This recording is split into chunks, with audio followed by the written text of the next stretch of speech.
سب سے پہلے میں آپ سے جو اس وقت خطے کی صورتحال ہے اس حوالے سے بات کرنا چاہوں گی، جو کہ اس وقت جنگ جاری ہے۔ آپ کیا سمجھتے ہیں کہ امریکہ اور اسرائیل ایران کے خلاف جو جنگ کر رہے ہیں، اس سے ایک تو خطے میں پاکستان پر سب سے زیادہ کیا اثر پڑ رہا ہے اور پاکستان کو کردار کیا ادا کرنا چاہیے؟ رحیم، دیکھیں جو اس وقت کی سچویشن ہے، جو دن بدن ایک مختلف شکل اختیار کر رہی ہے، اور اس کا جو ایک بڑا اہم پہلو ہے جس کے بارے میں ہمیں باخبر رہنا چاہیے کہ جو لوگ جنہوں نے یہ جنگ شروع کی ہے، انہوں نے بھی کسی منصوبے یا کسی رائٹ ڈیزائن کے ساتھ نہیں کی، بلکہ ان پلانڈ اور ایک ایسی جنگ شروع کی ہے جس کے لیے ان کے اہداف جو تھے وہ حقیقت دانا بھی نہیں تھے اور وہ کسی لاجیکل بھی نہیں تھے، جس کے رزلٹ یہ نکلا ہے کہ آج نہ جنگ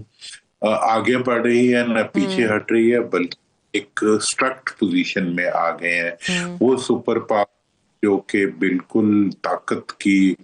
آخری حد تک پہنچی ہوئی ہیں، لیکن وہ بھی ایسے اقدامات کر بیٹھی ہیں۔ ماضی میں بھی ایسے ہوتا رہا ہے کہ بہت سی ایل پلانڈ ایکٹیویٹیز ہوئی ہیں، لیکن اس دفعہ ان رویوں کے پیچھے ایک جو شخصیات ہیں، جو لیڈرشپس ہیں، ان کا بھی جو ایک غیر ذمہ دارانہ رویہ ہے، اس نے اس سچویشن کو مزید، جسے کہتے ہیں، گمبھیر اور مزید خطرناک بنا دیا۔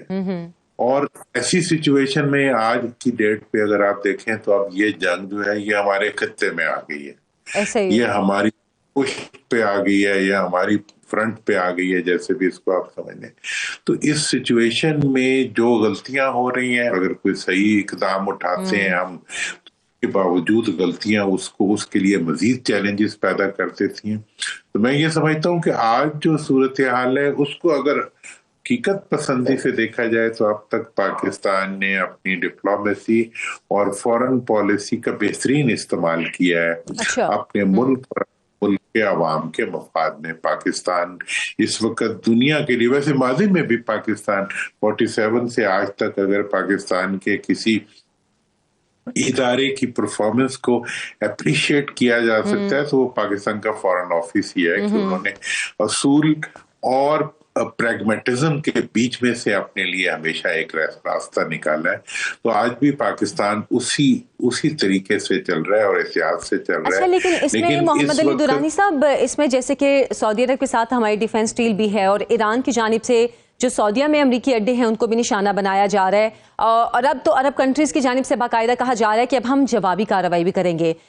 تو کیا اس سچویشن کو روکنے کے لیے اور سعودیہ اور ایران میں جو غلط فہمیاں بڑھ رہی ہیں ان کو کم کرنے کے لیے پاکستان اپنا کردار اس طرح نبھا رہا ہے، بہتر طریقے سے نبھا رہا ہے؟ کیا مزید ان غلط فہمیوں کو کم کیا جا سکتا ہے؟ دیکھیں، میں تو سمجھتا ہوں کہ جی پہلے تو یہ کام مختلف جو بڑے ممالک سے وہ زیادہ ادا کیا کرتے تھے، لیکن اس وقت کا جو ان غلط فہمیوں کو دور کرنا، اور دیکھیں آج اگر ایک کے بجائے 10 ممالک بھی اس میں شامل ہو جائیں تو اس سے مسئلے کا حل نہیں نکلے گا۔ یہ چیزیں سب کو، میرا خیال ہے، جو تھوڑی سی ڈپلومیسی کو سمجھتے ہیں ان لوگوں کو پتہ ہے کہ اس وقت اگر ابھی 2 ممالک حملہ آور ہیں، اگر 10 بھی ہو جائیں گے تو اس سے زمین پہ کوئی حقیقی اثرات ایسے مرتب نہیں ہوں گے کہ جو سچویشن کی جو گمبھیرتا ہے اس کو کم کر سکیں۔